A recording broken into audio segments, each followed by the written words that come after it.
മറ്റൊരു വാർത്തയിലേക്ക്. വടകരയിൽ സർവകക്ഷി യോഗം വിളിക്കണമെന്ന ആവശ്യത്തിൽ നിന്ന് മുസ്ലിം ലീഗ് പിന്നോട്ട്. യോഗം വിളിക്കേണ്ടത് സർക്കാരാണെന്ന് ലീഗ് സംസ്ഥാന കമ്മിറ്റി യോഗത്തിന് ശേഷം പി.കെ. കുഞ്ഞാലിക്കുട്ടി പറഞ്ഞു. വ്യാജ വീഡിയോയുടെ ഉറവിടം കണ്ടെത്തണമെന്നും ലീഗ് ആവർത്തിച്ചു. സർവകക്ഷി യോഗം വിളിക്കണമെന്ന ആവശ്യം മുന്നോട്ട് വെച്ചത് മുസ്ലിം ലീഗ്. എന്നാൽ UDFിലെ പ്രധാന കക്ഷിയായ കോൺഗ്രസ് തിടുക്കം കാട്ടിയില്ല.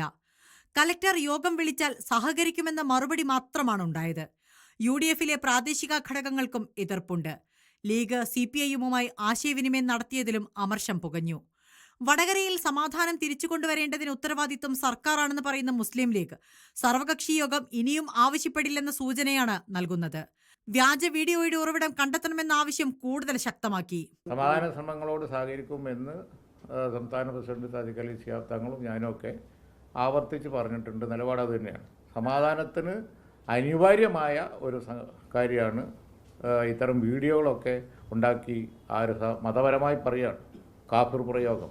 അതൊക്കെ വളരെ മോശമല്ല. അതൊരു ലീഗ് പ്രവർത്തകൻ ചെയ്യില്ല, ചെയ്ത ചരിത്രവുമില്ല. പിന്നെ അതെന്തിന് അത് പുറത്തു കൊണ്ടുവരേണ്ടത് അവരുടെ ഡ്യൂട്ടിയാണ്. ഭിന്നിപ്പിച്ച് വോട്ട് നേടാനുള്ള CPIM ശ്രമത്തെ BJPയുടെ പ്രചാരണത്തിന് സമാനമായിട്ടാണ് ലീഗ് കാണുന്നത്.